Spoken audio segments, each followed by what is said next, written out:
빛들로 나타나는 교회, 생명의 말씀을 밝히는 교회, 그리스도의 날에 자랑할 것이 있는 교회로의 3대 표지를 품고 힘차게 노를 젓기 시작했던 빛나교회가 30주년을 맞았습니다.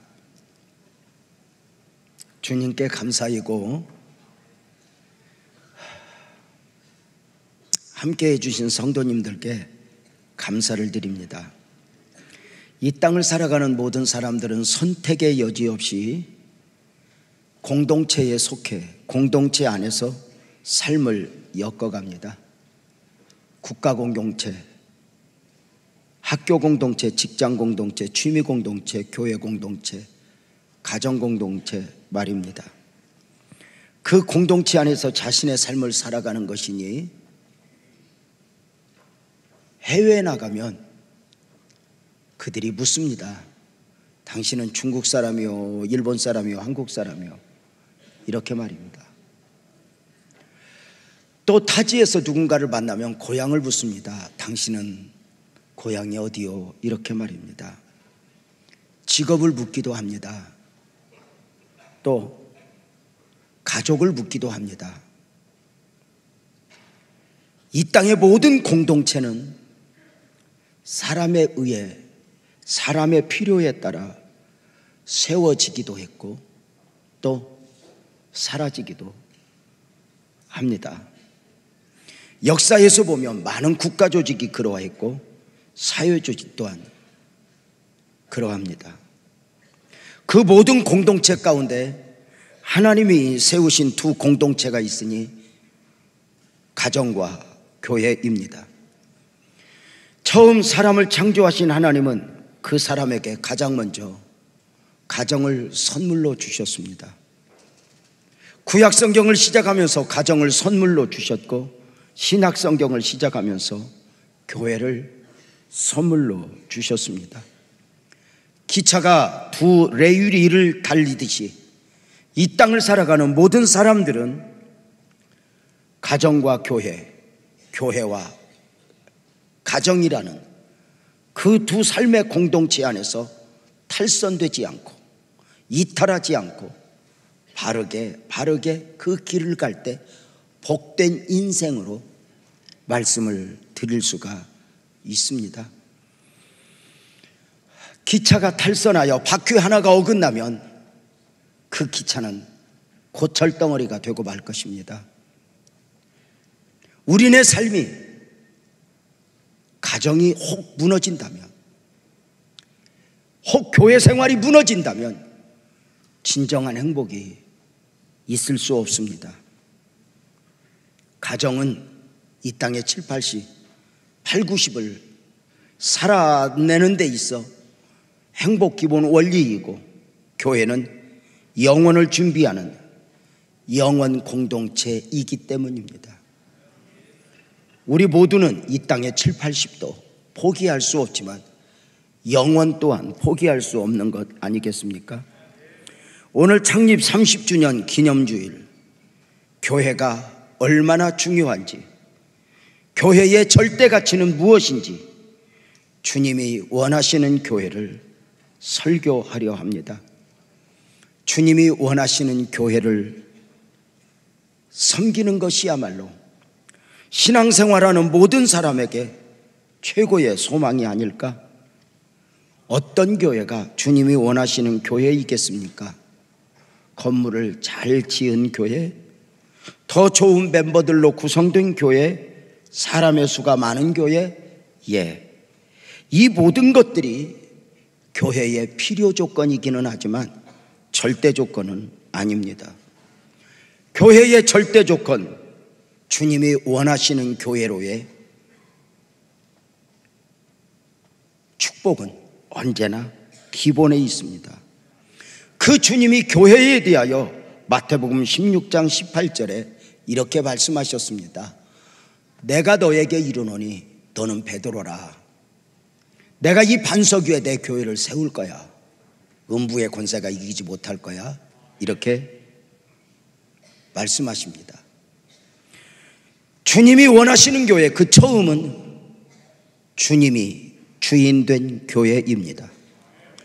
교회 주인은 목사나 어느 한 개인, 어느 몇 사람이어서는 아니 됩니다. 주님은 내 교회를 내가 세우리니 라고 분명하게 선언하셨습니다. 주님만이 교회의 주인이 되셔야 하는 절대 이유입니다.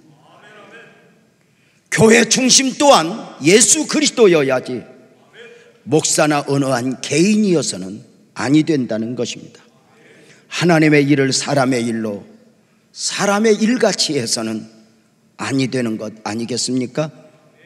그래 교회에 속한 성도님들이 주인 의식을 갖는 것은 예수님의 마음이지만 주인 노릇을 하는 경우는 벗어난 경우라 할 수 있습니다.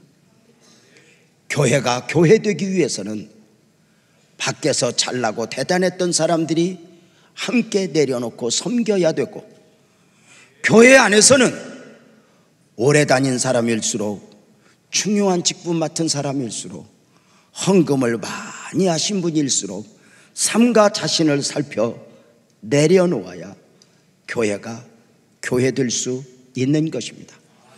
교회에서는 때로는 돈을 믿고 권력을 믿고 힘을 믿고 힘자랑해서는 아니 됩니다. 마치 힘이 없는 것처럼 바다를 잔잔케 하는 그분이, 죽은 자를 살리는 그분이 정작 구속사역을 위해서는 때리면 맞고 끌고 가면 끌려가고 침뱉으면 침뱉음을 당했듯이 말입니다. 다윗은 물매로 골리앗을 던져 죽이는 솜씨 아닌 솜씨가 있었습니다. 그럼에도 단 한 번도 자신을 힘들게 하는 사울을 향하여 물매를 던지지 않았습니다. 힘자랑하지 않았다는 것입니다.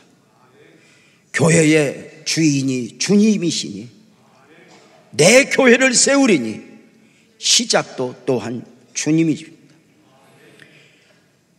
우리 교회의 시작은 주님이고 주인도 주님이니 절대 주권을 하나님 앞에 이양해 드리는 것, 이것이 교회가 교회됨의 원리입니다.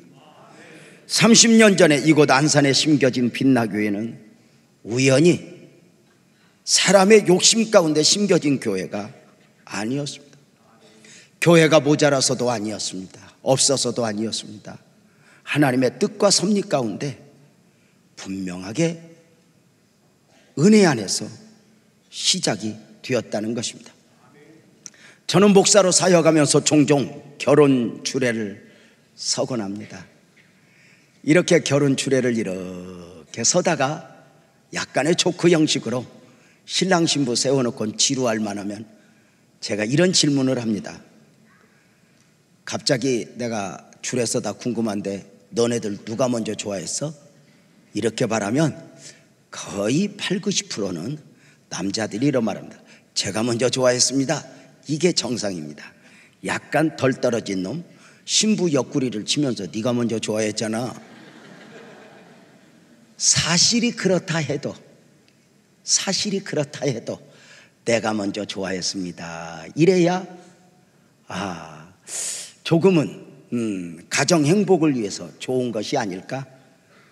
물론 30년 전에 우리 교회가 사람으로 눈물로 수고하여 심겨진 것은 틀림이 없지만 우리는 끊임없이 싸워야 할 것 중에 하나가 사람의 이야기가 아니라 주님이 하셨습니다.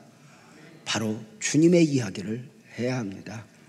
창세기 45장 5절에 보면 22년 만에 자신을 노예로 팔았던 형제들을 만난 요셉이 이렇게 고백합니다. 형님들이 나를 팔았으므로 근심하지 마소서, 한탄하지 마소서.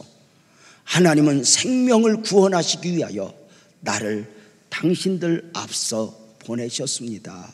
바로 이게 신앙생활입니다.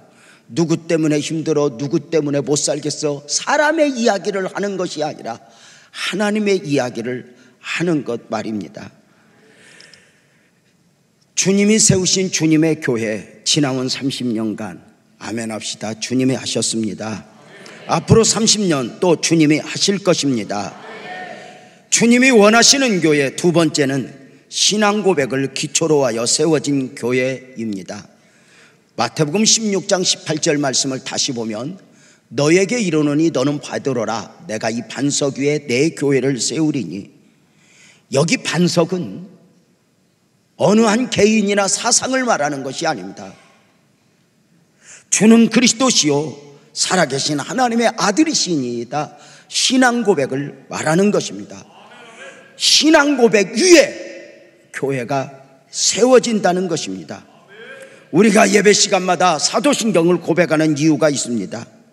기독교 역사 가운데 사도들이 믿고 고백했던 신앙을 뿌리로 하여 우리도 그렇게 믿고 고백한다고 말입니다. 참 교회는 주는 그리스도시요 살아계신 하나님의 아들이시니이다 고백하는 교회입니다. 예수님 당신은 메시아요, 예수님 당신은 하나님입니다 하는 고백입니다. 교회가 아무리 커도 아무리 대단한 사역을 하고 있다 해도, 구제를 한다 해도 주는 그리스도시요 살아계신 하나님의 아들이시니이다 고백이 없으면 교회 아닐 수 있습니다. 그래서 예수님 메시아됨을 부정하는 이단, 예수님이 하나님 되심을 고백하지 않는 이단, 그들을 이단이라고, 이단의 공동체는 교회라 말씀을 드릴 수 없는 것입니다.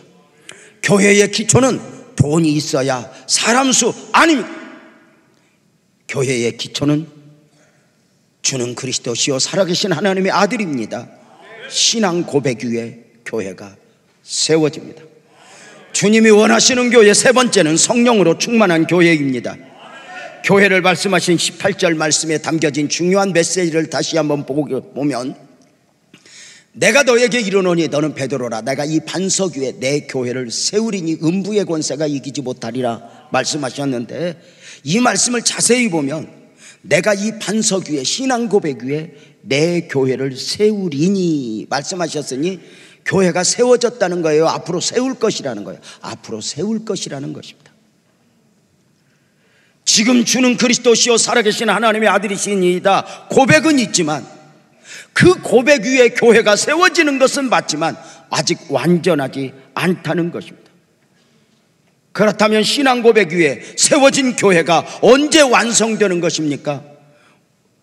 마가 요한의 다락방에 임했던 오순절 성령 강림으로 인하여 교회가 완성되는 것, 이것이 신학적 분명한 정리입니다. 그래서 정리를 하면 신앙 고백 위에, 신앙 고백은 교회의 기초이고 교회의 완성은 성령의 임재라, 이렇게 말씀을 드릴 수 있습니다.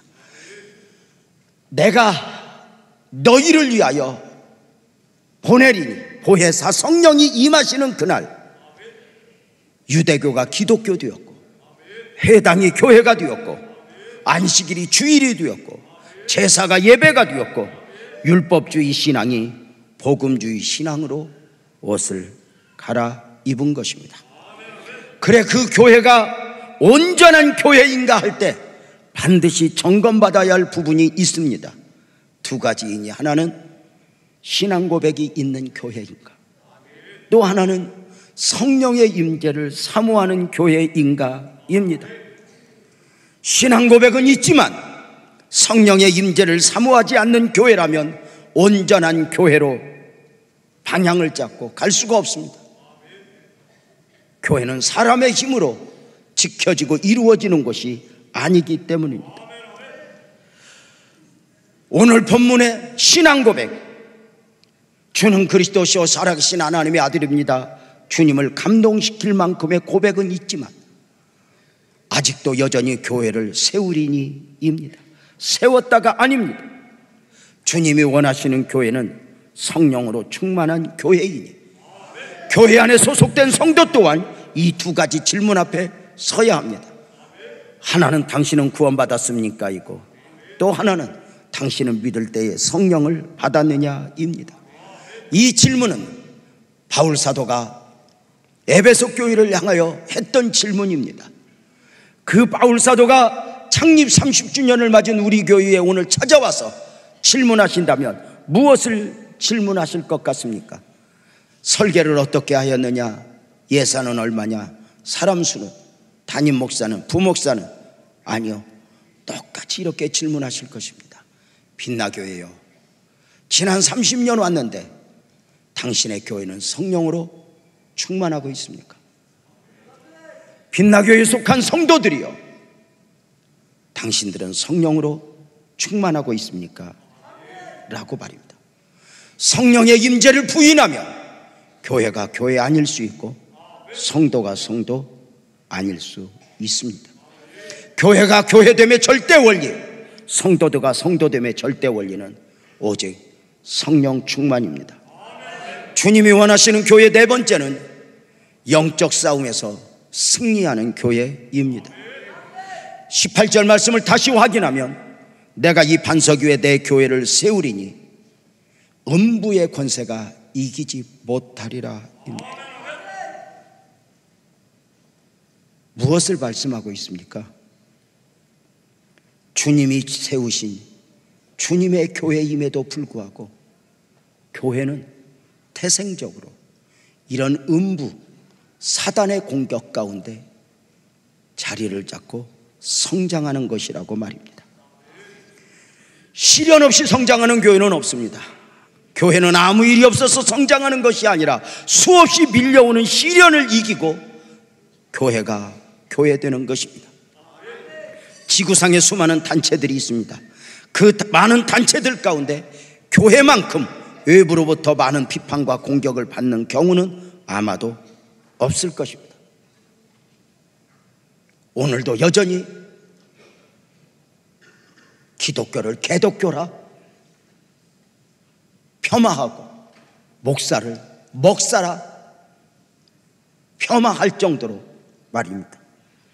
물론 교회가 세상으로부터 비판이나 공격을 당하게 되는 많은 경우는 교회 자체적 문제임을 부인할 수 없습니다. 교회 문제 또한 사실 담임 목사 문제임을 부인할 수 없습니다. 교회가 교회로서 모범을 보이지 못하거나 교회가 교회로서 본질을 상실하는 경우 목사가 목사로서의 길을 잡지 못하는 경우 말입니다. 그러나 그것만이 아닙니다. 성경적 입장에서 보면 교회에 있어지는 시련의 배후에는 바로 마귀의 세력이 있습니다. 누구 때문에 무엇 때문에 여기에 매이면 교회는 해답이 없습니다. 주님이 세우신 주님의 교회임에도 불구하고 음부의 권세 사단의 공격 가운데 있게 되니 주님이 당신의 교회가 성장하기를 원하는 만큼 사단은 수단과 방법을 가리지 않고 교회가 교회되지 못하도록 방해합니다. 교회로 하여금 핍박과 비난과 분열의 면전에 서게 합니다. 교회를 오염시켜 교회가 아니게 하고 엄청난 고비를 만나기도 합니다. 때로는 교회 공동체 안에서 부부가 갈등 구조에 빠지듯이 큰 갈등의 아픔에도 빠지게 합니다. 저는 우리 장로님들에게 이야기합니다. 장로님들, 우리는 교회에 얼마나 더 큰 일을 하느냐가 아니라 우리는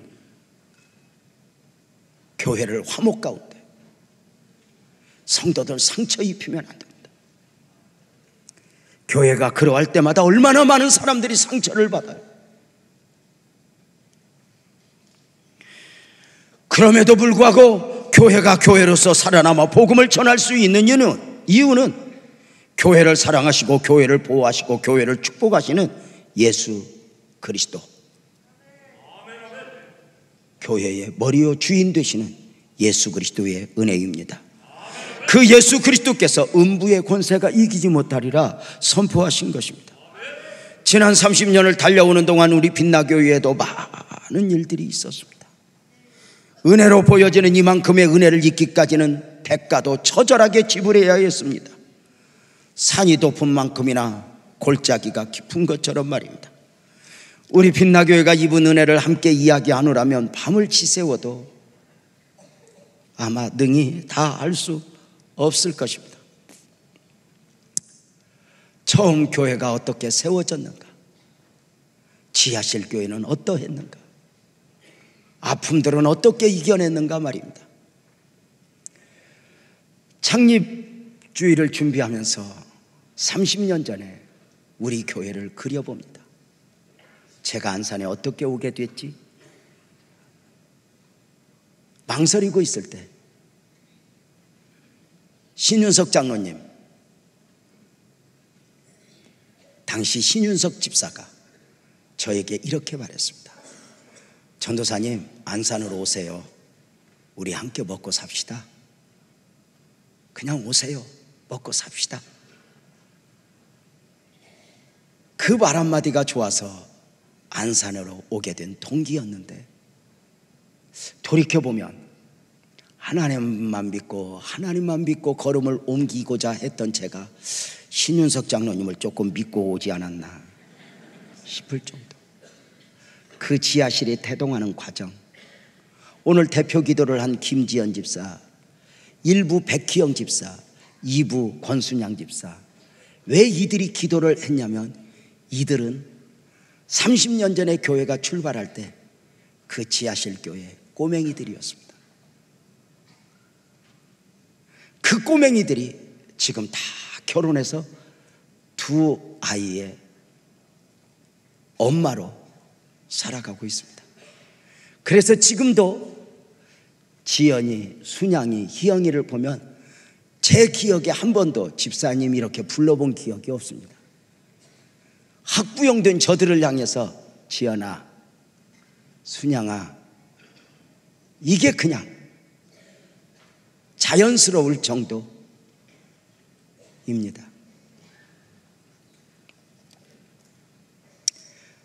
지하실 교회에 많은 과정이 있었죠. 전도를 하다 보니 어느 여성 알코올 중독자가 우리 교회를 왔는데 그분이 구두선 권사입니다. 밤새 술을 마시고 술이 덜 깬 상태에서 아침에 남의 집 대문을 두드리고 술 사러 오라고 고함을 지르던 그분이 와서 은혜를 잊기 시작하면서 이렇게 변화되는 것을 보았습니다.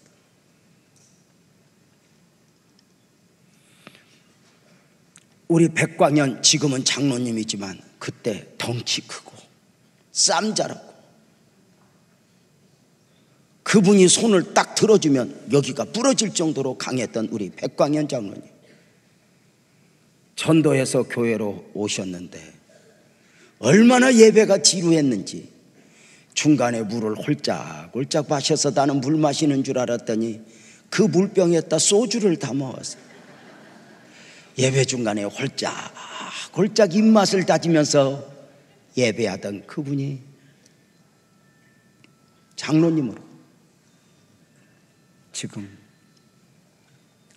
드려지고 있습니다.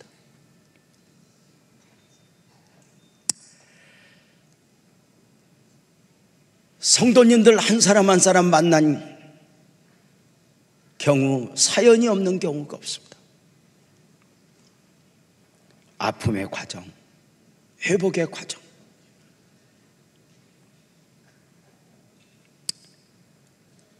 그 많은 과정을 거치는 중에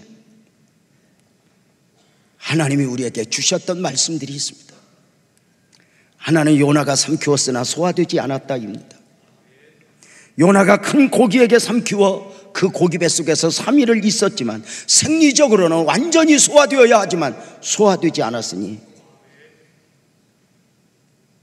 그 요나에게는 임마누엘 하나님이 함께 하셨고 그 요나를 향한 하나님의 기대가 있었기 때문입니다. 다니엘이 사자굴에 삼켰지만 손가락 하나 상하지 않았습니다. 사드락과 메삭과 아벳노고가 불무에 던져졌지만 머리털 하나 상하지 않았습니다. 그들과 임마누엘 주님이 함께 하셨고 그들은 주님의 기대였기 때문입니다. 힘들고 어려울 때 목소리를 높였습니다. 지금은 바닥이지만 우리는 소화되지 않을 것입니다. 소화되지 않을 것입니다. 반드시 살아남을 것입니다. 외쳤습니다. 또 하나의 말씀은 하나님의 결국을 믿는 믿음의 영성이었습니다. 힘들고 어려울 때 우리 하나님의 결국을 믿읍시다. 지금은 이해할 수 없지만 하나님의 결국을 믿읍시다. 그때 당시에 주었던 말씀 중에 하나가 가다 말면 힘든 것만 남고 끝까지 가면 간증이 남을 것이다 였습니다. 힘들다고 포기하고 힘들다고 도망하면 안 된다.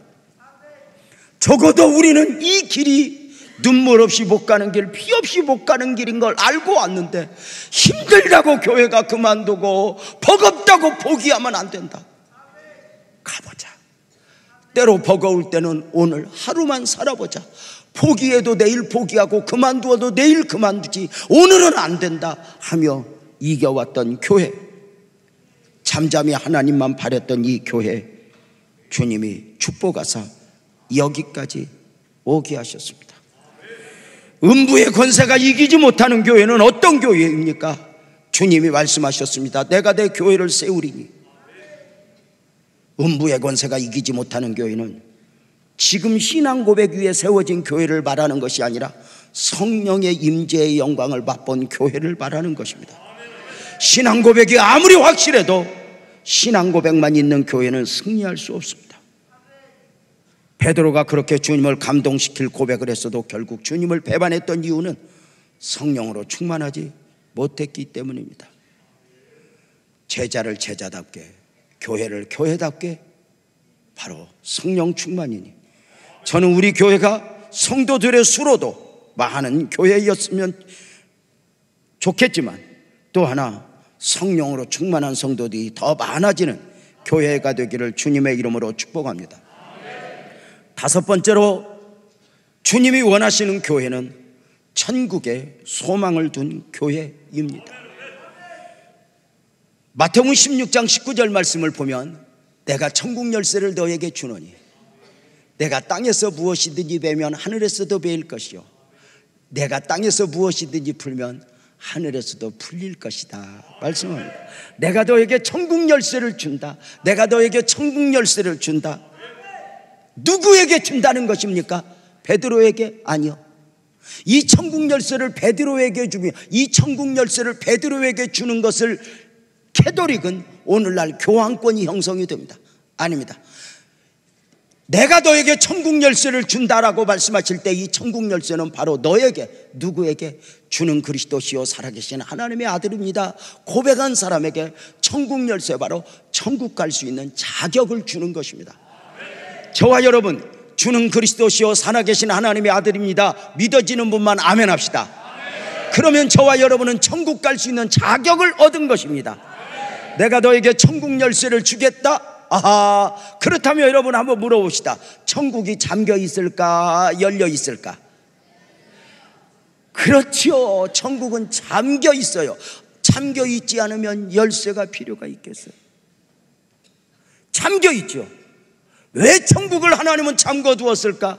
돈 있는 사람이 감히 돈으로 천국을 열려고 하지 못하도록, 실력 있는 사람이, 배운 사람이 지식으로 천국을 열지 못하도록 꼭 잠궈놓고 믿음으로만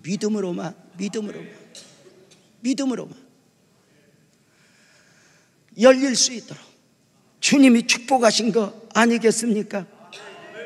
여러분, 그 천국 열쇠를 무엇으로? 믿음으로만 여는 것. 인간의 의나 수고로 열리는 게 아니에요.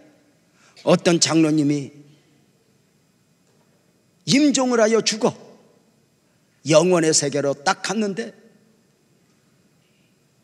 오른쪽에 천국문이 있고 좌측에 지옥문이 있는데 장로님이었으니까 그저 자연스럽게 기쁜 마음으로 가서 천국문을 딱 열려고 문고리를 잡았더니 수의실에서 그 누군데 마음대로 천국 문고리를 잡소 하고 보니까 바울이 그날 당직이더래. 누구 마음대로 내가 예수를 내가 이렇게 예수를 믿었으니까 거기 열려면 점수가 1000점 돼야 되는데 1000점 되나? 아니 내가 장로 30년 했다고 그러니까 1점 그러더래요. 내가 교회학교 교사 20년 했다 2점. 내가 교회 새벽기도 차량 운전했다 3점. 전도 4점. 전부에 8점밖에 안 돼. 아니 10점도 채울 수 없는데 어떻게 1000점을 채워? 아이고 나는 지옥 가야 되는구나. 그리고 희말이 없이 지옥으로 가다가 너무 억울해서 바울사도를 불러서 다시 물어봤대. 그 바울사도님, 내가 믿는 예수님은 어디 있고 당신이 거기 있어? 그랬더니 1000점 하더니 문 열어주더래. 내 부족 내 연약함 다 주님이 채워주시는 것이니 꼭꼭 잠궈두고 아무도 안 열어줘요. 저도 어릴 때부터 교회 다녔는데 교회 학교 노래 생각나요? 돈으로 더 볼까요? 하나님 나라 어여뻐도 볼까요? 하나님 나라 뚱뚱해도 못 가요? 하나님 나라 거듭나면 가는 나라 하나님 나라 믿음으로 가는 나라 하나님 나라. 여러분 어때요? 하나님 나라 너에게 천국 열쇠를 주노니 이렇게 말해요.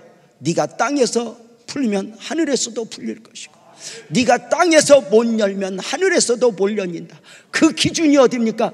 천국은 하늘에 가서 죽어봐서 아는 게 아니에요. 이 땅에서 아멘 합시다. 믿음으로 여는 거죠. 이 땅에서 천국을 확신하는 사람, 천국을 소유한 사람은 죽어 우리는 죄와 사망이 다시는 없는 영원 천국에 안기게 될 줄로 믿습니다. 어떤 사람이 지옥 갑니까? 지옥이 없다고 확실하게 믿으면 지옥 갑니다. 사람들은 이렇게 말합니다. 죽어봐야 알지. 죽어볼 것도 없습니다. 네가 땅에서 풀면, 천국을 땅에서 열면 하늘에서도 열려. 땅에서 못 풀면 하늘에서도 못 풀어. 바로 우리는 천국 열쇠를, 천국 갈 수 있는 자격을 안고 이 땅에서 아멘 합시다. 하늘의 시민권을 가진 사람으로 천국 백성으로 삶을 엮어가는 것인 줄로 믿습니다. 교회가 뭐냐? 교회는 더 훌륭한 사람 만드는 것이 아닙니다. 교회는 천국 백성 만드는 것입니다. 이게 원리입니다. 주님이 원하시는 교회의 6번째는 주님의 소원을 품은 교회입니다. 주님이 세우신, 주님이 주인된 교회로서의 빛나교회. 그럼에도 빛나교회는 절대로 완전한 교회가 아닙니다. 깊이 들어와 보면 한없이 부족하고 부족한 교회요, 부족한 목사입니다. 그래서 아마도 성도님들이, 하나님께서 성도님들을 돕는 자로, 저에게 동역자로 귀한 우리 부목사님들, 그리고 우리 장로님들, 성도들을 붙여주셨다고 생각합니다. 저는 어릴 적 아빠를 잃어버렸습니다. 나 5살 때 아버지 돌아가시고 8살 때 어머니 돌아가셨습니다. 그럼에도 불구하고 저는 지금까지 살아오면서 늘 고백하는 게 있습니다. 하나님은 나에게 엄마 아빠만 빨리 데려갔지 나머지는 나에게 최상을 주었다고 말입니다. 배우자도, 그리고 우리 부목사님들도, 동역하는 성도도 말입니다. 한없이 부족하죠. 여기 있는 목사는 설교자로 있지만 포장을 하여 감추었을 뿐입니다. 민낯이 드러나면 정말 부끄럽죠. 저는 우리 아내한테 꼼짝 못합니다. 김칫국을 5일을 주어도 꼼짝 못하는 이유가, 우리 아내가 시험 들면 난리 납니다. 우리 아내가 만약에 시험 들어서 A4 용지에다가 유재명 목사의 비리 이래서 써서 교회에 돌리면 저는 당장 쫓겨나야 됩니다. 그래서 마음에 없는 소리도 잘합니다. 사랑한다고. 오늘 또 교회 오면서 그랬습니다. 30년 애썼다고. 내가 수고했지만 그렇게 말합니다.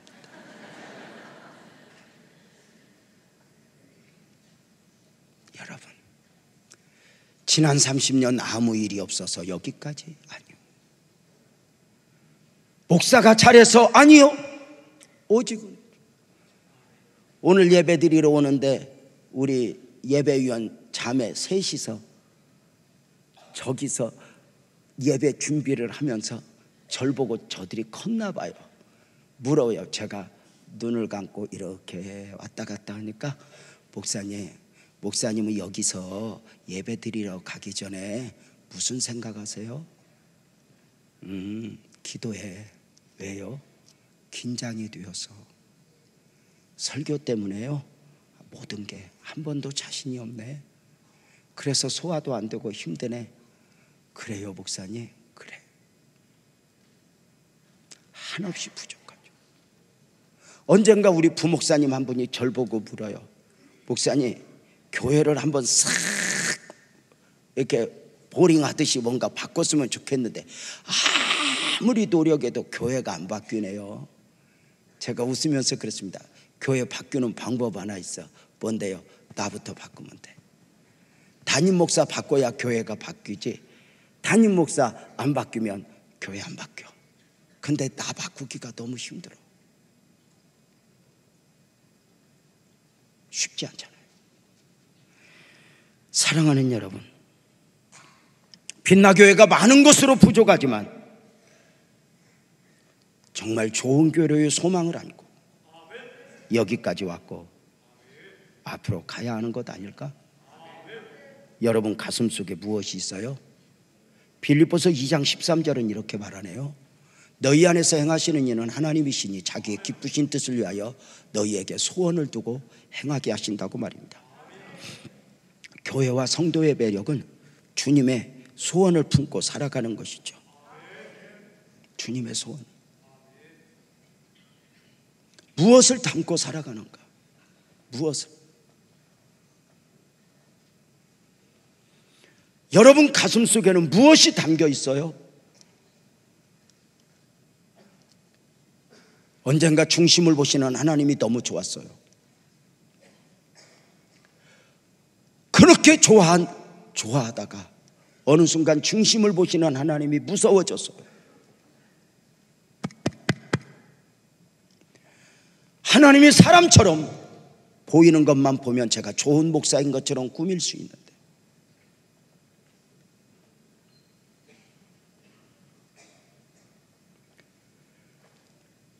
무섭더라고요. 오염된 내 가슴에 많은 것들, 무엇을 담아내야 될까? 무엇을? 지금 우리 다음 세대들이 함께 예배하고 있는데요, 언젠가 송구영신 예배 때 한 사람 한 사람 좀 여유가 있으니까 기도 제목을 읽으면서 안수를 해주는데 중학교 2학년 정도 되는 아이가 기도 제목을 이렇게 내밀고 기도해달라고 그래요. 이렇게 읽어봤더니 1번이 뭐냐면 지금 남자친구와 영원히 헤어지지 않고 살게 하소서. 이거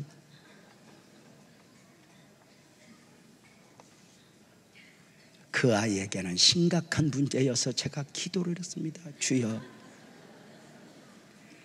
이 아이 헤어지지 않게 해주세요. 그 다음 주에 딴 놈 손잡고 가. 여러분, 창립주의를 준비하면서 마침 성경을 읽는 순서가 마태복음이었네요.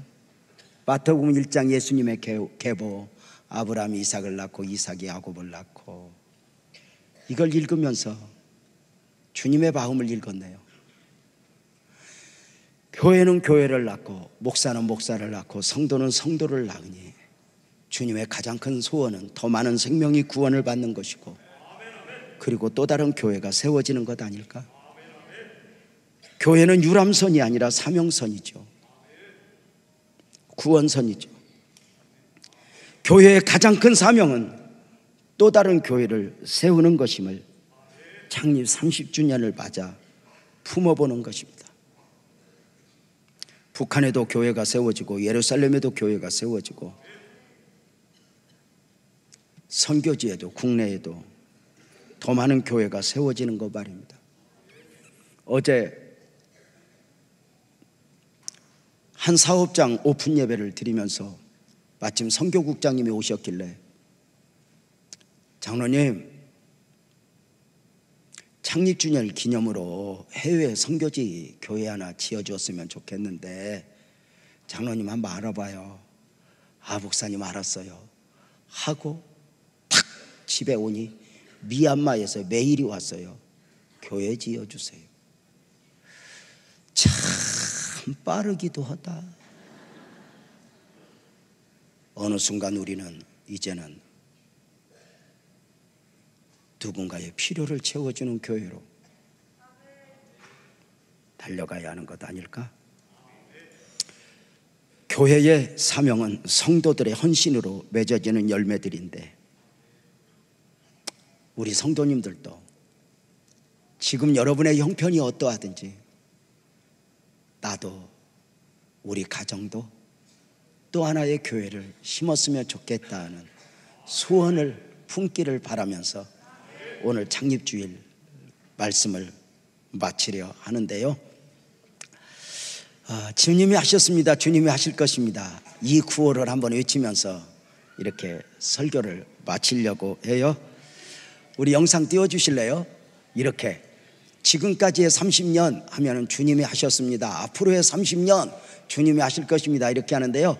지금까지 30년 이걸 성가대가 크게 한번 해봐요. 크게. 그리고 나머지가 크게 주님이 하셨습니다. 자, 크게 시작.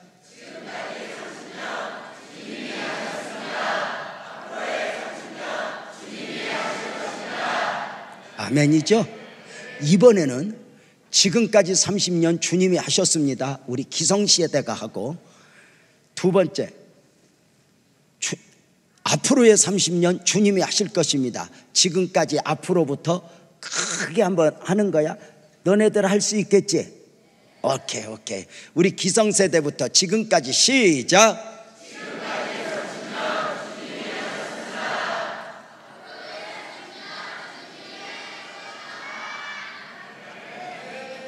저는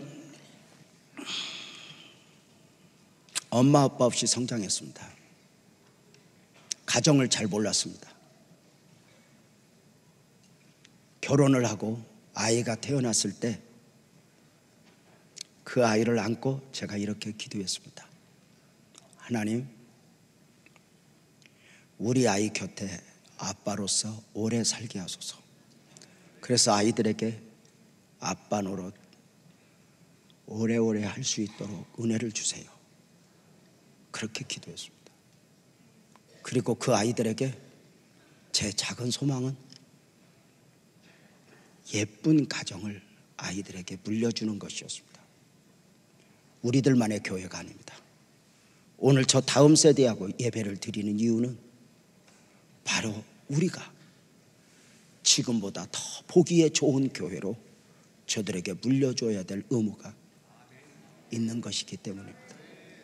기도하겠습니다.